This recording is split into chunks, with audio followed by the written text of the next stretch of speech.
Lorsque la laine est triée, la première des choses, c'est qu'il faut la laver. Au départ, on lavait la laine dans un bac, on mettait 4/5 d'eau et 1/5 d'urine. Et alors, la laine était malaxée dans ce mélange-là pour la dégraisser. Les bacs de lavage étaient souvent mis au bord de la Vesdre.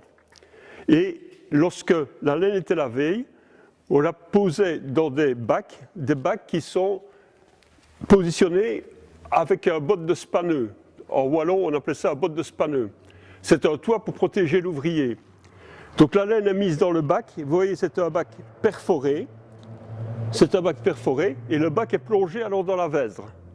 Comme ça, la laine est rincée. Pour la rincer, on va l'agiter avec un râteau pour la rincer.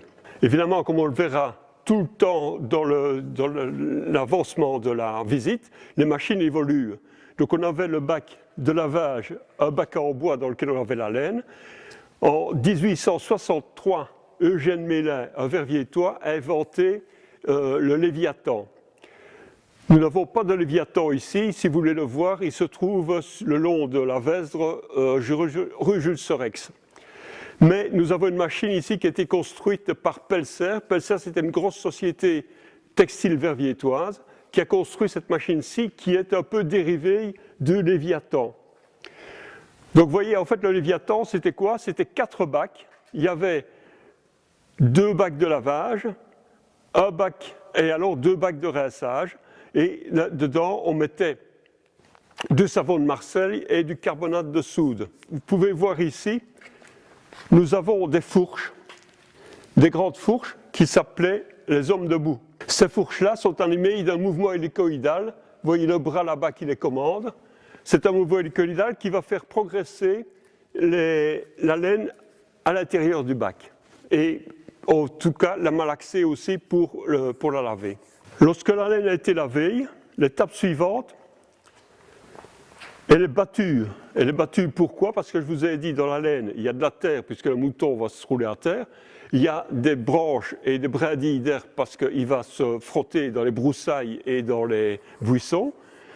Et on va battre la laine. Donc c'était généralement des enfants qui battaient la laine, posés sur des claies, et tout ce qui était salissure tombait dans le bac là-bas. Donc la laine était récupérée.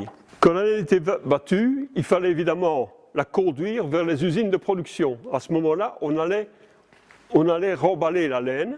Au départ, on avait des caissons comme ça, et un sac de jute était positionné dans le bac.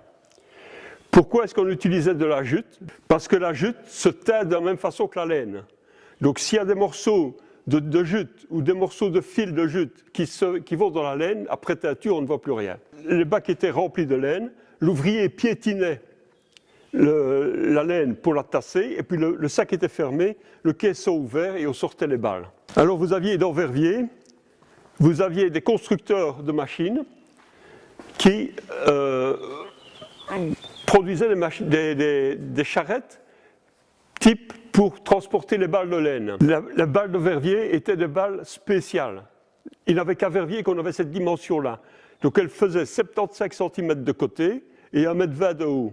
D'ailleurs, les industriels et les lainiers, quand ils entraient dans un magasin, ils disaient « ça, c'est des carrés verviétois ». Et je vous ai dit qu'on lavait avec de l'eau et de l'urine. Vous avez là-bas une charrette qui servait aux récolteurs d'aller dans Verviers, ramasser l'urine qu'ils rachetaient aux habitants. L'urine était goûtée, parce que les habitants, comme on leur rachetait l'urine, avaient tendance à la diluer.